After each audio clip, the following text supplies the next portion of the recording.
Baik, kami dari kelompok 11 akan mempresentasikan hasil review judul kami dengan judul Produksi Bioetanol sebagai Energi Terbarukan dari Rumput Laut Ulva reticulata asal Pulau Timur. Baik, yang pertama adalah pendahuluan. Dunia saat ini sedang mengalami masalah di bidang energi. Salah satu permasalahan energi yang dihadapi adalah turunnya produksi minyak bumi dan tidak seimbang dengan meningkatnya jumlah penduduk. Hal ini mengakibatkan kebutuhan sarana transportasi dan aktivitas industri yang berakibat pada peningkatan konsumsi bahan bakar minyak. Salah satu energi alternatif yang bisa dilakukan untuk mengatasi masalah energi tersebut adalah produksi bioetanol. Bioetanol ini bisa diproduksi dari biomasa-biomasa seperti sorghum, ubi kayu, tebu, jagung, dan lain-lain.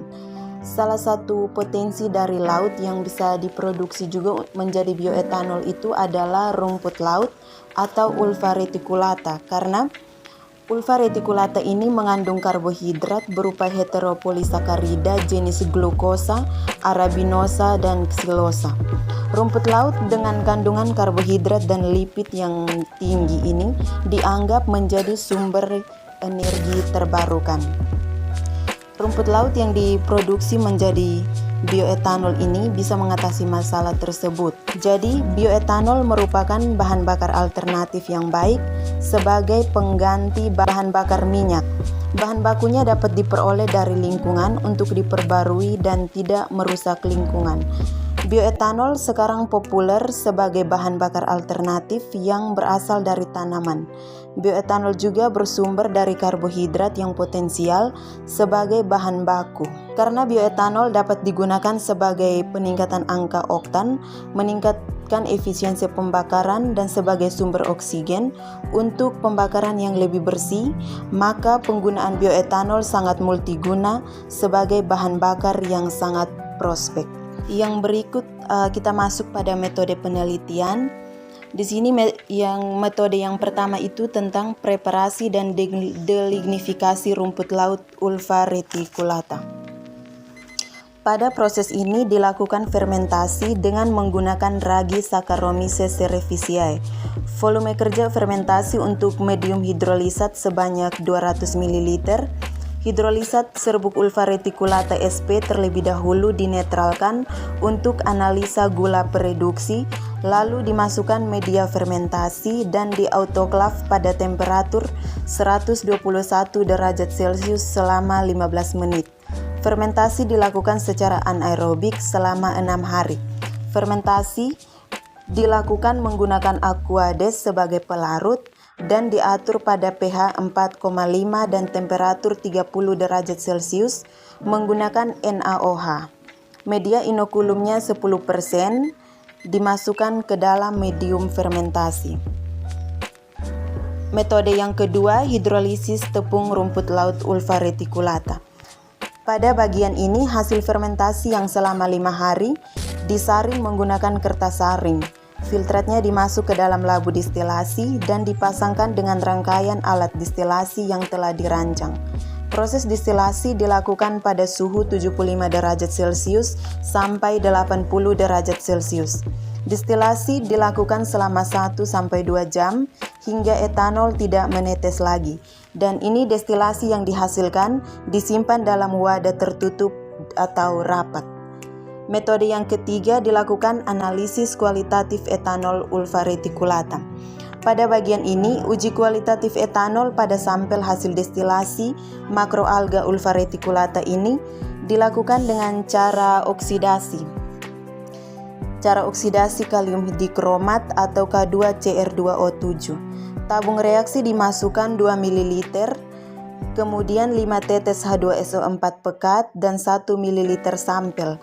Sampel positif mengandung etanol ditandai dengan perubahan warna dari jingga menjadi hijau. Setelah itu, yang terakhir itu dilakukan analisis kualitatif kadar etanol dengan metode piknometer dan kromatografi gas.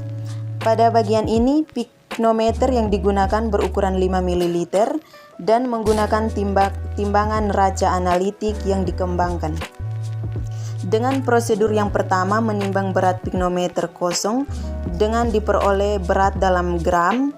Yang kedua menimbang berat pignometer yang telah terisi penuh dengan aquades dan diperoleh beratnya dalam gram. Setelah mendapatkan nilai A dan B, itu dihitung volume pignometer dengan rumus. Baik, yang berikut adalah hasil dan pembahasan. Berdasarkan gambar A dan B di atas, merupakan hasil scanning elektron mikroskop atau SEM. Pada gambar A, hasil yang diperoleh tanpa dilakukan perlakuan awal, sedangkan pada gambar B, hasil yang diperoleh setelah dilakukan hidrolisis dan delignifikasi.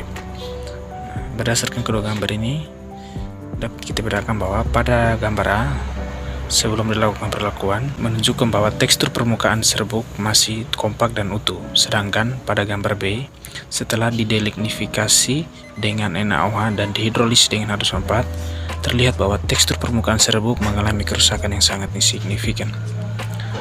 Hal ini disebabkan karena delignifikasi menggunakan NaOH dapat merusak atau melepaskan struktur lignin yang membungkus selulosa dan hemiselulosa pada bagian lignoselulosa. Sedangkan dihidrolisis dengan H2SO4 dapat menyebabkan pemutusan ikatan pada B1,4 glikosidik pada selulosa dan memutuskan ikatan B1,4 di piranosil pada hemiselulosa. Yang berikut adalah perbandingan delignifikasi dan hidrolisis dengan variasi suhu terhadap kadar gula produksi, itu seperti pada grafik ini.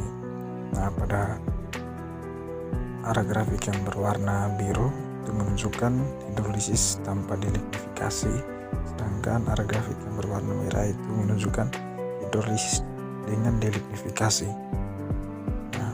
Sesuai grafik ini dapat kita jelaskan bahwa kadar gula produksi bertambah seiring meningkatnya suhu hidrolisis pada suhu 75 derajat Celcius sampai 150 derajat Celcius, yaitu 2,3 sampai 23,7 gram per liter untuk hidrolisis tanpa delignifikasi, sedangkan untuk hidrolisis dengan delignifikasi atau yang grafik merah ini itu berkisar sekitar 5,8 sampai 27,3 gram per liter. Hal ini disebabkan karena pemanasan yang terlalu tinggi mengakibatkan gula mengalami proses karamelisasi yang ditujukan dengan warna hidrolisat yang semakin pekat setelah pemanasan. Yang berikut adalah grafik yang kedua atau grafik dari pengaruh waktu hidrolisis terhadap kadar gula produksi. Berdasarkan grafik ini menunjukkan bahwa kadar gula produksi meningkat seiring bertambahnya waktu hidrolisis dari 30 menit sampai 50 menit. Arah peningkatannya itu mulai dari 23,7 sampai 33,4 gram per liter untuk hidrolisis tanpa delignifikasi atau pada grafik yang berwarna biru, serta mengalami penurunan kadar gula pada waktu 60 menit, yaitu menurun menjadi 19,2 gram per liter.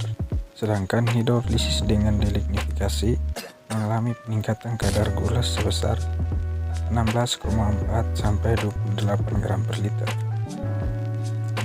Berdasarkan hasil analisis dinitrosalisilat menunjukkan bahwa kadar gula produksi tertinggi pada waktu 50 menit yakni 33,4 gram per liter untuk hidrolisis tanpa delignifikasi dan 28 gram per liter ketika proses hidrolisis dilakukan dengan delignifikasi selama 60 menit.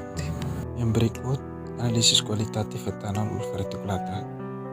Berdasarkan tabel hasil uji bioetanol, dilakukan perbandingan antara etanol murni dan bioetanol mikroalga ulfaretikulata.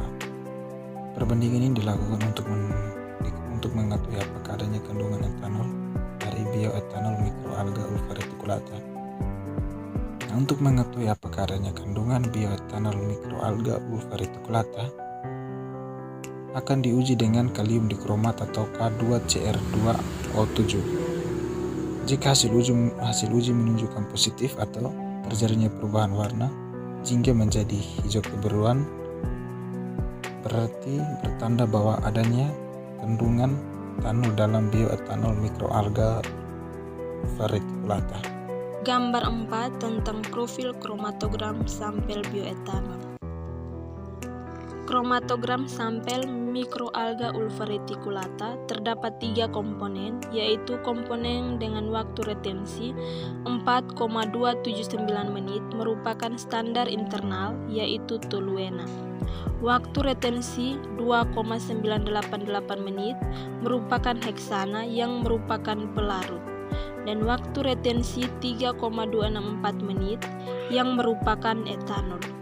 Nah, perbandingan antara kromatogram standar dan kromatogram sampel menunjukkan waktu yang hampir sama atau tidak berbeda signifikan. Interaksi antara etanol, toluena, heksana dengan fase diam dapat menghasilkan waktu retensi yang berbeda tergantung titik didih senyawa. Senyawa yang memiliki titik didih lebih rendah akan lebih mudah menjadi gas dan memiliki waktu retensi yang lebih cepat. Kesimpulan, hasil penelitian menunjukkan bahwa tekstur permukaan serbuk sebelum dan sesudah hidrolisis mengalami perubahan yang signifikan.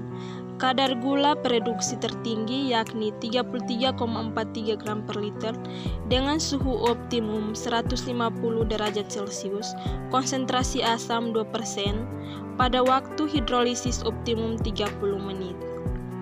Hasil analisis kualitatif etanol menunjukkan hasil yang positif dengan terjadi perubahan warna sampel dari warna jingga menjadi hijau kebiruan. Hasil analisis kadar etanol dengan metode piknometer yakni sebesar 1% dan metode kromatografi gas sebesar 5,02%.